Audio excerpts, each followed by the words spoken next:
Hello everyone, this is Sanal Thomas and today I'm going to talk about what you really need to know for taking a better photograph. So the essence of a better photograph is how do you expose your camera and how do you expose your image, right? What is an exposure? The amount of light that you're letting your camera to capture is called exposure, right? The more you expose, the more your image is going to be brighter, and the less you expose, your image is going to be darker.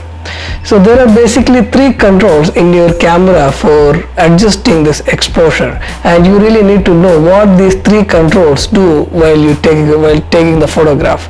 They are basically aperture, shutter speed, and ISO. I'm going to talk about each of these now. What is an aperture? The aperture is basically the opening in a lens. When you're using a DSLR and you will have a lens like this,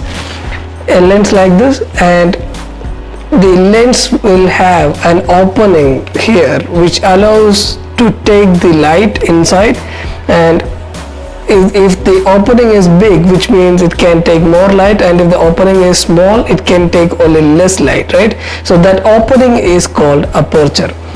The next thing is called shutter speed. In front of your camera sensor there is a small shutter. When you click the button, the shutter opens and your sensor gets exposed to the light and it's able to capture the image, and there is a very slight time that it takes to open the shutter and close it, right? When you click the camera button, you can see immediately it happens. So that tiny little time is called shutter speed, the speed of the shutter. The more you open the shutter, the sensor will capture more light, and the less you open the shutter, the image is going to be darker. The third thing is called ISO.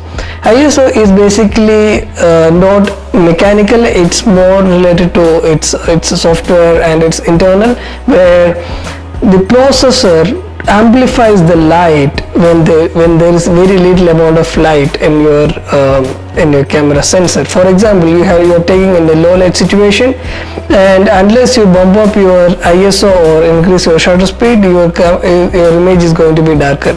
So what happens is the tiny little light that the camera is able to capture will be amplified by the processor, and that amplification of light is called ISO. So if you combine all these three, we can form something called an exposure triangle.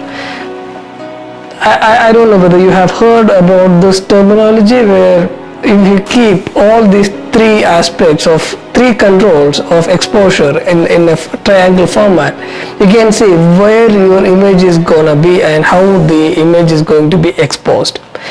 So I'll go through each of these controls in detail in my coming videos, and thanks for watching this video, and please subscribe to my channel if you like this video.